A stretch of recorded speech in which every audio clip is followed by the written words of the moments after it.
Bienvenidos a la revisión de la agenda económica PM de este miércoles en CNN Chile, que está cargada de noticias. Les contaremos qué decidió la Reserva Federal de Estados Unidos sobre la tasa de interés, lejos el dato económico más importante en el mundo. También los resultados históricos de ENAP y la primera aparición internacional del futuro ministro de Hacienda, Jorge Quirós. Pero antes, un dato que debe preocuparnos a todos.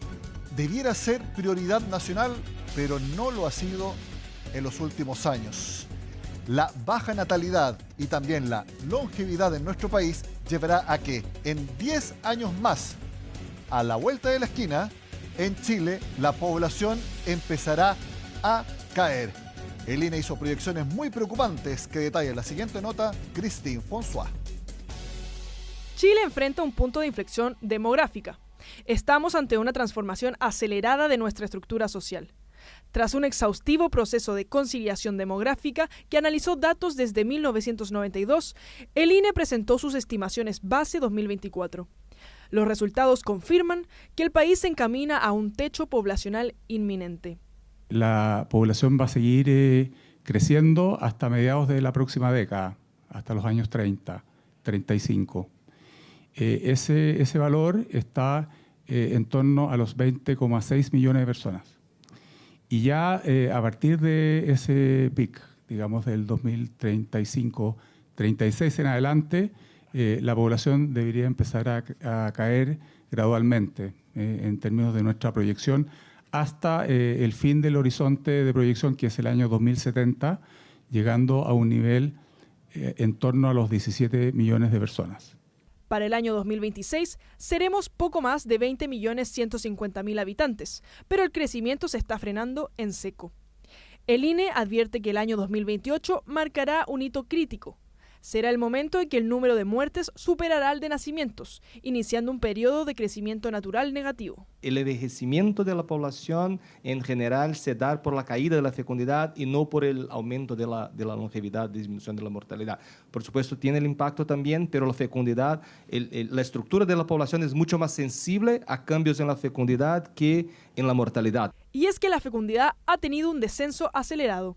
Si en 1992 era de 2,4 hijos por mujer, hoy se proyecta que siga cayendo, situándose en 0,62 en 2026, muy lejos del nivel de reemplazo de 2,1. Para la academia, esto refleja las barreras sociales que el Estado aún no logra derribar. Es vital avanzar en política de sana cuna universal, una política que tanto nos ha costado sacar como país. También en la conciliación de la vida laboral y familiar, la despenalización de la maternidad en el mercado laboral, tener jornadas de trabajo más flexibles y, muy importante también, aumentar el acceso y la cobertura a la reproducción asistida en un contexto de postergación progresiva de la maternidad y un aumento también de infertilidad asociada a la edad. Este fenómeno trae consigo un envejecimiento veloz. Para el 2070, los mayores de 65 años representarán casi el 43% del total de habitantes del país. Un cambio que, según el Ejecutivo, impactará directamente la sostenibilidad del modelo económico. Cuando la población disponible para trabajar disminuye, las posibilidades de crecimiento también disminuyen, y por eso que es tan relevante recuperar tasas de natalidad que tuvimos hace muy poco y generar las condiciones para que la población trabaje de mejor manera, fundamentalmente las mujeres que siguen teniendo tasas de participación muy bajas en nuestro país.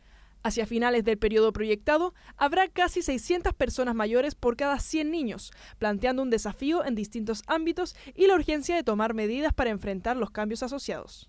El costo fiscal asociado a las políticas que hemos legislado, considerando la nueva información sobre el perfil demográfico de la población en salud, en pensiones, y por lo tanto, de alguna manera, tratar de entender mejor cómo estamos, ¿cierto? Y si nuestra situación es más o menos preocupante, eso creo que es urgente. Menos nacimientos, mayor longevidad y una población que comienza a reducirse. Chile entra en una nueva era demográfica que obligará a rediseñar desde el sistema de pensiones hasta la productividad laboral. Un país que se achica. Yo creo que no hemos ni siquiera empezado a dimensionar lo que eso puede provocar a Chile y, como les decía, no está en la preocupación política de ningún actor en nuestro país. Bueno, esa es una noticia preocupante. La siguiente es muy positiva porque ENAP en 2025 obtuvo el mejor resultado de su historia, 848 millones de dólares en utilidades. Hace más o menos un mes acá en Agenda Económica el gerente general lo había anticipado. De hecho, ya son 5 años consecutivos en que la empresa estatal tiene números azules. Tiene que ver con un foco que hemos tenido en la continuidad operacional, asegurar la estabilidad de nuestras operaciones. Hemos batido récord de producción, pero récord de producción de los productos más rentables, los de más alto margen. Por lo tanto, esa es la primera razón. Lo segundo, que hemos invertido mucho en activos críticos. No hemos aumentado nuestra capacidad de producción, sino que estamos mejorando la eficiencia de lo que ya tenemos. Y tercero, estamos también mejorando la seguridad y la resiliencia de nuestros activos. Yo quiero decir que esto es parte del desempeño de los trabajadores y trabajadoras de la compañía, que le han puesto mucho foco a operar mejor, y eso explica la mejor producción, la mejor venta en el mercado nacional y por lo tanto el resultado histórico de esta compañía. ENAP también ha bajado mucho su deuda en los últimos años. Bueno, precisamente sobre deudas, les cuento que se quebró una tendencia, porque en el último tiempo había bajado la cantidad de morosos en nuestro país, que son las personas cuyas deudas están vencidas. No todas, pero tienen al menos una. Bueno, en el último reporte de la Universidad San Sebastián y Equifax, ese número subió y actualmente hay casi 4 millones de personas con deudas vencidas. Y fíjense, 1 de cada 4 mayor de edad está en morosidad actualmente. Estamos llegando a cerca de 4 millones de personas en morosidad y una tasa del 25,2%. Y esto se ha explicado por varios factores. Primero, la rebaja de la tasa de política monetaria que ha hecho el Banco Central luego de haber controlado la inflación ha hecho que más personas puedan acceder al crédito, y al tener más acceso al crédito aumenta la probabilidad de caer en morosidad. Eso típicamente se puede ver morigerado por otros factores macroeconómicos, como por ejemplo el aumento del empleo, pero ese no ha sido el caso. Y lo que vimos en las últimas cifras de desempleo es que tenemos una tasa del 8,4%, más de 860.000 personas sin trabajo, y por lo tanto tenemos una pérdida de empleos, lo que afecta el aumento de la morosidad. Una en la industria y sectores que más destaca es el sector de retail, donde vemos un aumento en el monto de la morosidad en términos de un 18,3% en comparación al cierre de 2024. De acuerdo a los últimos estudios de la Asociación de Retail, este establecimiento de los prefijos, tanto de los 600 para llamados de relacionamiento o 800 para llamados de prospección, ha afectado en términos de un 40% la contactabilidad efectiva que la industria tenía con sus clientes respectivamente. Cambiamos de tema porque este miércoles se produjo el estreno internacional del futuro ministro de Hacienda, Jorge Quirós.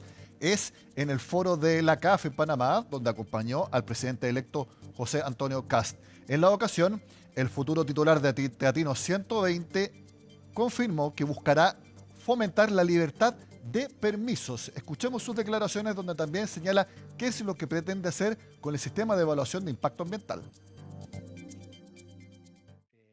Hemos ido plagando la economía de marañas regulatorias y de permisos en todos los ámbitos. Hemos ido cargando a los ciudadanos y a las empresas con impuestos. Y finalmente, allí donde ha ocurrido un debate, se ha buscado denostar a la actividad privada y empresarial. Chile tiene un sistema bastante sofisticado de evaluación ambiental, que quiero decir que no lo vamos a cambiar, pero sí lo vamos a administrar racionalmente. Chile tiene una maraña regulatoria en materia de la construcción, que nuestra estimación es que eleva los costos de construcción en un 10-15%, y recordemos que la construcción, no solo en Chile, sino que en todo el mundo, es más o menos un 70% de la formación bruta de capital fijo. ¿Ah? Esa es otra medida que vamos a hacerla de inmediato, se puede hacer por la vía reglamentaria, y en eso estamos muy entusiasmados, muy empeñosos, pero además con un listado muy concreto de las cosas que pensamos implementar desde el día 1 a efectos de liberar estas 3 fuerzas: la libertad de permiso, el legítimo retorno y la dignidad para el que emprende.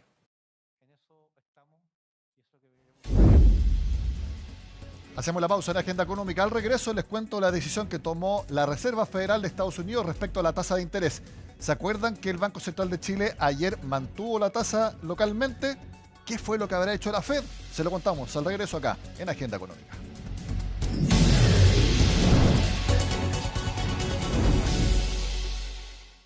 La agenda económica mundial esta jornada estaba marcada por lo que sucedió en Washington, ya que la Reserva Federal de Estados Unidos tenía que informar si seguía bajando la tasa de interés tal como lo hizo en las 3 últimas reuniones o la mantenía. Bueno, tal como ven ustedes en pantalla, se mantuvo la tasa de interés. Lo mismo hizo el Banco Central de Chile este martes. ¿Cuáles son las implicancias? Y también, ¿qué es lo que nosotros tenemos que tomar en cuenta con esta decisión para nuestros ahorros? Lo analizamos junto al Head de Portfolio Solution de BTG Pactual, que en vez de estar los lunes, está con nosotros acá hoy, porque esta decisión es muy importante. Diego Bobadilla, bienvenido a Agenda Económica PM. Muchas gracias, Nicolás. Tenía la duda si esto era lo que esperaba el mercado o había también un consenso en que pudiera seguir bajando la tasa la Fed este miércoles. No, hoy día no fue sorpresivo lo que ocurrió. Está implícito en los precios de mercado, está en las expectativas, pero siempre hay mucha ansiedad o duda por las preguntas que le hacen al presidente de la Fed y por lo que menciona que puede seguir en adelante. Y también cómo es la variación de las votaciones de los delegados. Sí, porque fue en fallo dividido esta vez. Exactamente, no fue unánime. Sí, la amplia mayoría, 10 de los 12, votaron por mantener, pero hubo 2 que votaron por bajar. En que en general los sesgos son más bien a la baja, hay muy poca o prácticamente ninguna economista o delegado que indique que se requieren tasas más altas. En Estados Unidos se está llegando también a una inflación que permita una tasa neutral cercano, porque es lo que estamos viendo en Chile. ¿Uno puede pensar que allá está pasando algo similar? Sí, es similar. Ahora, la meta de ellos es de 2%, la nuestra es de 3%, pero estamos a distancias similares. También indicaba hoy día Jerome Powell en su conferencia de prensa que ven que la inflación está convergiendo a la meta. También le preguntan mucho por el mercado laboral. Entonces, él tiene un juego un poquito más complejo que el de acá, pero sí, efectivamente ya va convergiendo y eso les permite ir pensando en tasas más bajas. Precisamente, Diego, te invito a ti y a las personas que nos acompañan a que veamos las declaraciones del presidente de la Reserva Federal de Estados Unidos de por qué mantuvieron la tasa de interés en su nivel actual. Mis colegas y yo seguimos centrados en alcanzar nuestros 2 objetivos principales, el máximo empleo y la estabilidad de precios en beneficio del pueblo estadounidense. Nuestra economía creció a un ritmo sólido el año pasado y entra en 2026 con una base firme. Aunque el aumento del empleo se ha mantenido bajo, la tasa de desempleo ha mostrado algunos signos de estabilización y la inflación sigue siendo algo elevada. En apoyo de nuestros objetivos, hoy el comité ha decidido mantener sin cambios nuestro tipo de interés oficial. Tras haber reducido nuestro tipo de interés oficial en 75 puntos básicos en el transcurso de nuestras 3 reuniones anteriores, consideramos que la postura actual de la política monetaria es adecuada para promover el progreso hacia nuestros objetivos de máximo empleo y una inflación del 2%. Respecto al desempleo, está en 4,4%, una cifra que ya quisiéramos sacar en nuestro país y que parece tener bastante tranquilo al presidente del Banco Central. Sí, efectivamente, la porción de empleo en Estados Unidos ha sido muy resiliente. Entonces, a pesar de que venimos de un periodo de tasas más altas, el empleo no ha sufrido mucho, ha subido poquito, y de hecho mencionó en la conferencia de prensa que se ha tendido a estabilizar. Y eso es lo que les permitió mantener las tasas en esta oportunidad. Sí, algo muy importante también que era escuchar a Jerome Powell respecto a la investigación del Departamento de Justicia de Estados Unidos.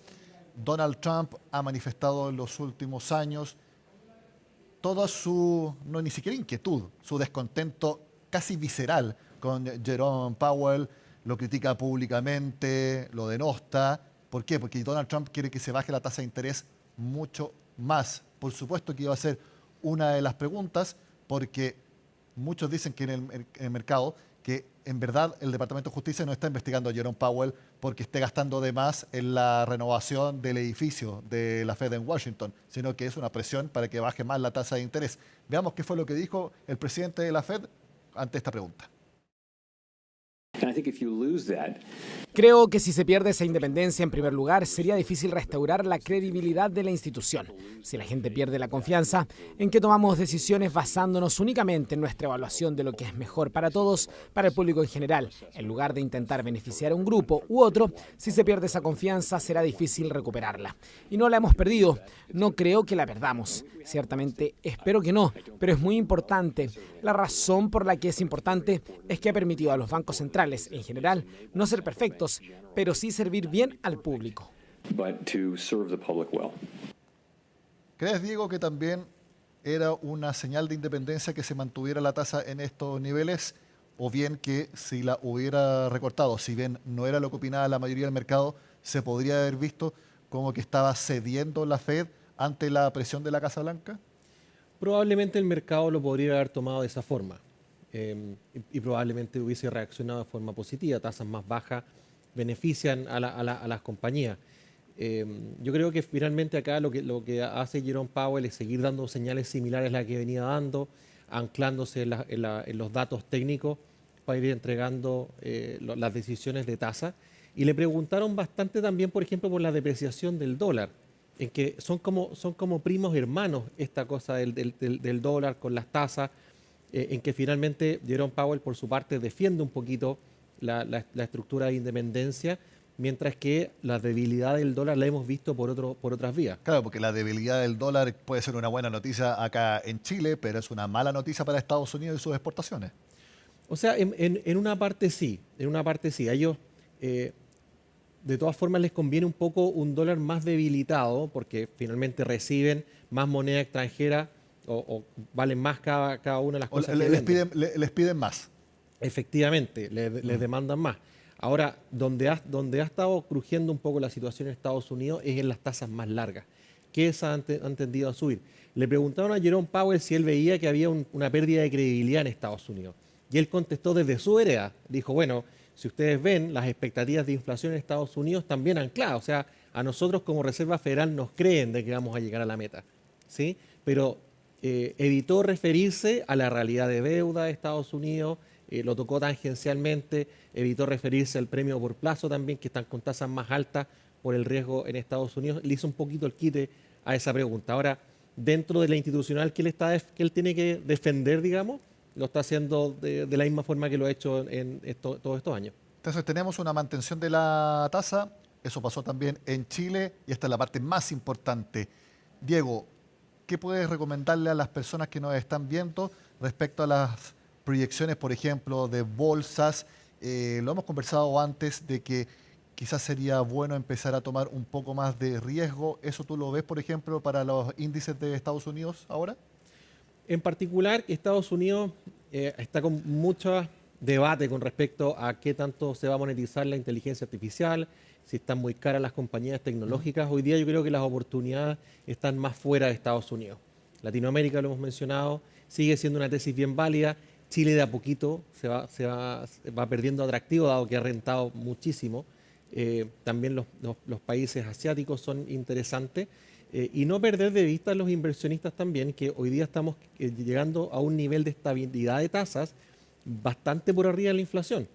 Por lo tanto, de aquí en adelante, rentar los ahorros por arriba de la inflación se ve una tarea relativamente sencilla y que no lo fue en periodos anteriores. Entonces, yo entiendo que venimos de niveles de rentabilidades altos, pero también hay que saber cuándo moderar y cargarse un poquito más a la renta fija. A ver, de lo que las personas quieran poner en fondos mutuos que repliquen bolsas del mundo, tú estás viendo de ese total, la mitad sea Estados Unidos y después un cuarto emergentes, un cuarto Chile, por ejemplo.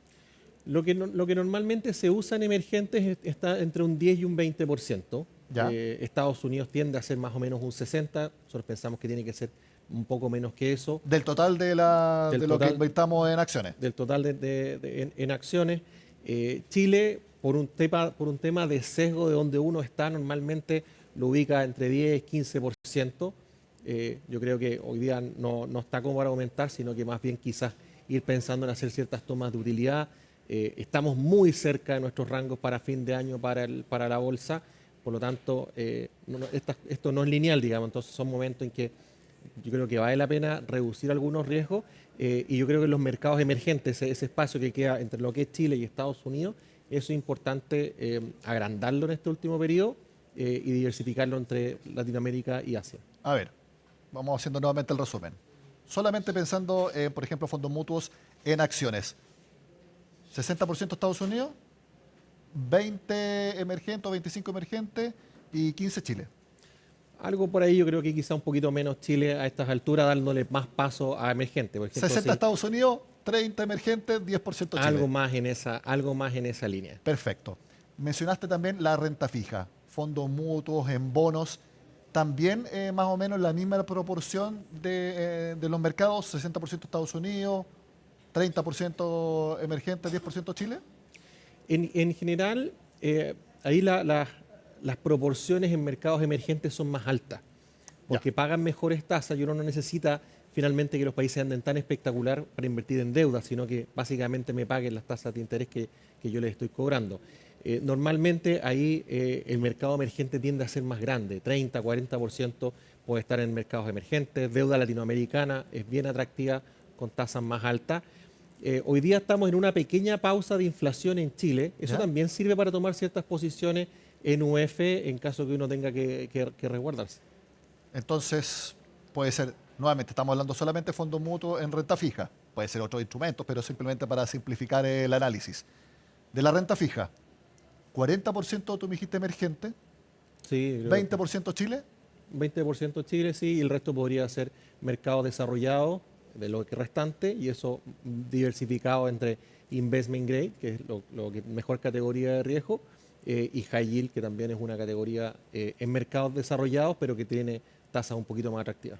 Clarísimo el análisis de Diego Bobadilla. Antes te quiero preguntar, Diego, ¿qué ven ustedes para la tasa de interés en Chile? Porque el Banco Central, el mensaje que entregó es que la inflación en el corto plazo va a ser menor a lo que se pensaba en diciembre. Va a entregar más luces en el informe de política monetaria de marzo. Y recordemos que el día antes de ese IPOM va a haber nuevamente reunión de la tasa de interés. Hay algunos equipos que creen que ahí se va a bajar la tasa a 4,25% y se queda ahí hasta nuevo aviso por bastante tiempo. Otros creen que en abril. ¿Cuál es la visión que tienen ustedes? No, nosotros pensamos que efectivamente en la próxima reunión podría ser un ajuste, pero efectivamente ya sería más bien lo último. En general, hoy día ya los niveles de tasa que estamos viendo tanto en Estados Unidos como en Chile no están afectando de forma tan determinante la actividad como se pensó antes. Recordemos que veníamos de tasas cero, entonces cuando partió todo este proceso de tasas más altas, la tesis inicial fue que íbamos a tener recesiones. En Estados Unidos, en Chile había mucho nerviosismo.